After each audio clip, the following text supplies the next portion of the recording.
आज आपकी मुलाकात करवाने जा रहे हैं दुआ से, जो एक बासलाहियत स्केच आर्टिस्ट हैं। दुआ ने अपनी गैर मामूली फनकाराना सलाहियत से कई नामवर शख्सियत के स्केच बनाए हैं, जिनमें खासकर डीपीओ बिहारी, आरपीओ मुल्तान और मरियम नवाज शरीफ भी शामिल हैं। इनके मुनफरिद अंदाज और मेहनत के बायस इनके स्केच न सिर्फ हकीकत के करीब तर होते हैं, बल्कि वो अपनी आर्ट के जरिए इन शख्सियत को खराज तहसीन भी पेश करती हैं। मरियम नवाज साहिबा का इसलिए बनाया क्योंकि मैं उन्हें खुद बहुत पसंद करती हूँ और वो एक रोल मॉडल है हमारे लिए, इसलिए।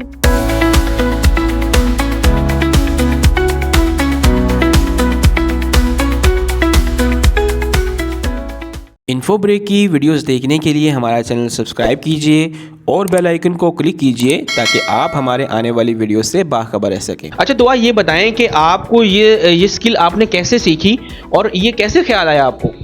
मैं जब छोटी थी तो मुझे स्केचिंग का काफ़ी ज़्यादा शौक था, लेकिन जब मैं छोटी थी तो इसको सिर्फ हॉबी के तौर पर करती थी। लेकिन जब मैं बड़ी हुई, मतलब मेरी स्केचिंग काफ़ी इम्प्रूव हो गई और फिर मैंने दूसरों के स्केचेस बनाना शुरू किए। उससे फिर मुझे काफ़ी फ़ायदा हुआ।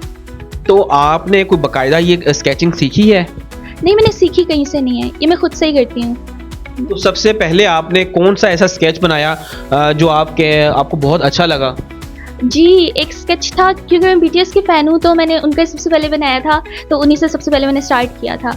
तो एक मेंबर का स्केच है, वही मैंने बनाया था सबसे पहले। मैंने देखा है कि आपने बहुत सारे पुलिस अफसरान का भी जो स्केच बनाया है, हमारे आरपीओ का, आईजी पंजाब का और ख़ासकर मरियम नवाज शरीफ का आपने स्केच बनाया है, जो कि बहुत ही ज़बरदस्त जो है।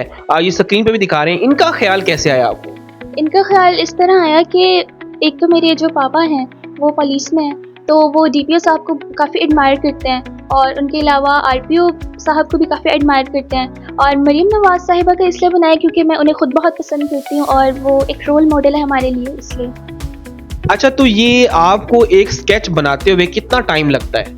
इसमें मुझे कम से कम 1.5 घंटा लग जाता है। अच्छा जी, लेकिन जब मैं बना रही होती हूँ मुझे अपने आसपास का कुछ ख्याल नहीं होता, मैं बिल्कुल मगन हो जाती हूँ उसमें, तो पता नहीं चलता कि कितनी देर लगी। तो अभी तक आपने कितने स्केच जो हैं वो कंप्लीट कर चुके हैं? वैसे अगर देखा जाए तो मुझे याद नहीं कि मैंने कितने स्केचेस बना लिए, क्योंकि काफ़ी टाइम हो गया मैं बना रही हूँ। लेकिन रिसेंटली मैंने 3-4 और बनाए हैं, और जिनमें डीपीओ साहब का है, आरपीओ साहब का है, मरियम नवाज साहिबा का है। तो आप ये जो स्केच बनाती हैं, इनके कुछ चार्ज भी करती हैं किसी से? जी बिल्कुल बिल्कुल, मतलब मेरे काफ़ी क्लाइंट्स भी हैं जिनको मैं सेल करती हूँ, तो वो मुझे पे करते हैं। मैं काफ़ी अर्न कर चुकी हूँ। तो अगर मैं बात करूं कि एक स्केच का आप कितना पैसे लेती हैं उनसे? मैंने, मतलब वो तो स्केच पर डिपेंड करता है ना, कि वो अगर छोटा बनवा रहे हैं तो उसकी कम प्राइस होती है, और जो ज़्यादा बनवा रहे हैं, मतलब थोड़ा बड़ा, तो उसकी ज़्यादा प्राइस होती है। तो ये आप सिर्फ पेंसिल से बनाती हैं? जी बिल्कुल, पेंसिल से, ये एक नॉर्मल जो लेड पेंसिल होती है। Normal lead pencil. तो ये बताएं कि आपको पूरे घर में कौन ज़्यादा सपोर्ट करता है? मेरी पूरी फैमिली ही मुझे बहुत सपोर्ट करती है। बचपन में ऐसा होता था कि वो कहते थे कि ज़्यादा पढ़ाई पर तवज्जो करो, लेकिन जब मैं बड़ी हुई तो उन्होंने नोट किया कि काफ़ी अच्छी स्केचिंग है इसकी, तो उसके बाद से उन्होंने मुझे फुल सपोर्ट दिया और कोई रोक टोक नहीं की। तो ये बताएं कि जब आपने जो है डीपीओ साहब को उनका स्केच बनाया, तो उनका रिएक्शन कैसा था और उन्होंने आपको अप्रिशिएट भी किया? जो उन्होंने मुझे काफ़ी अप्रिशिएट किया, वो काफ़ी शॉक थे कि मतलब इतना उनको सिमिलर कैसे बना लिया मैंने, तो मुझे काफ़ी खुशी हुई थी उनसे मिलकर, काफ़ी अप्रिशिएट किया उन्होंने। तो उन्होंने कोई और डिमांड नहीं किया कि मुझे कुछ और बना के दें? फ़िलहाल तो कुछ नहीं कहा, बस मतलब सिर्फ अप्रिशिएट ही किया था। तो अब आगे फ्यूचर में क्या करना चाहती हैं? कुछ डिमांड है आपकी कि कुछ आपको किसी चीज़ की कमी हो? मुझे किसी चीज़ की कमी नहीं है, अल्हम्दुलिल्लाह। डिमांड मेरी कोई नहीं है किसी से। मैंने सिर्फ यह हॉबी के तौर पर किया था सब कुछ, और बाद में अर्न करना शुरू कर दिया। तो बस मैं चाहती हूँ कि मेरी स्किल्स और ज़्यादा इम्प्रूव हो जाएं फ्यूचर में, और मैं एक अच्छी आर्टिस्ट बन जाऊँ। तो आपने कभी किसी आर्टिस्ट, जो स्केच आर्टिस्ट होता है, उनसे कभी राब्ता नहीं किया? किसी को अपने स्केच नहीं दिखाए जो एक इस चीज़ को जानता है, ताकि वो मज़ीद आपको इम्प्रूव कर सके? फ़िलहाल तो मैंने किसी से कुछ राब्ता नहीं किया, सिर्फ मैंने यूट्यूब से ट्यूटोरियल्स देखे थे इस लिहाज से, तो बस उन्हीं से थोड़ी हेल्प मिली मुझे, और फिर मैंने बस खुद से ही किया सब कुछ। अच्छा, आप ये बीटीएस की इतनी फ़ैन क्यों हैं?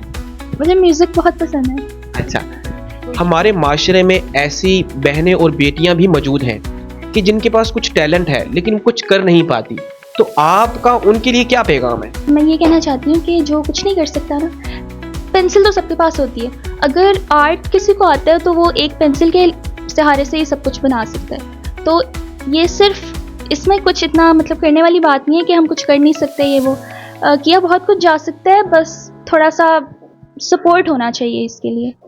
क्या एक फीमेल, क्या एक खवातीन अपने आप को मनवा सकती है? जी बिल्कुल। कैसे? तौर पे आज के दौर में, क्योंकि आजकल काफ़ी ज़्यादा ऐसी चीज़ें हैं जो पहले नहीं थी। आजकल हमारे पास यूट्यूब ट्यूटोरियल्स हैं इतने ज़्यादा, मतलब कुछ भी किया जा सकता है वहाँ से देख के। तो ऑनलाइन बिजनेस कर सकते हैं, और उसके अलावा हम मतलब इंस्टाग्राम है हमारे पास, फेसबुक है, उसके ज़रिए हम काफ़ी ज़्यादा अर्निंग कर सकते हैं। मतलब अब कोई एक्सक्यूज नहीं रहा, अब कोई जो है वो बहाना नहीं चलेगा। तो आखिर में लास्ट क्या पैगाम देंगी सोशल मीडिया जो लोग यूज़ करते हैं, जो विदाउट टाइम वेस्टिंग अपने जो है वो टैलेंट को ज़ाया कर रहे हैं, उनके लिए क्या पैगाम? मैं कहना चाहूँगी कि मतलब सोशल मीडिया आजकल सभी यूज़ कर रहे हैं, ठीक है, तो जो टाइम हम स्क्रॉलिंग में वेस्ट करते हैं तो वही हम कुछ अलग चीज़ में लगा लें तो उससे हम अर्न भी कर सकें। ले जी, ये है बिहाड़ी की नन्ही तलबा जो कि अपने आर्ट का जो है वो लोहा मनवा रही हैं, और सोशल मीडिया पर बेपनाह मोहब्बत इनको मिल रही है, और अपना स्केच जो है वो अपनी महारत को बेचकर अच्छे खासे पैसे कमा रही हैं। आप भी पैसे कमा सकते हैं, अपनी महारत को यूज़ करें। इसी के साथ मुझे दें इजाज़त, अल्लाह ने के बाद।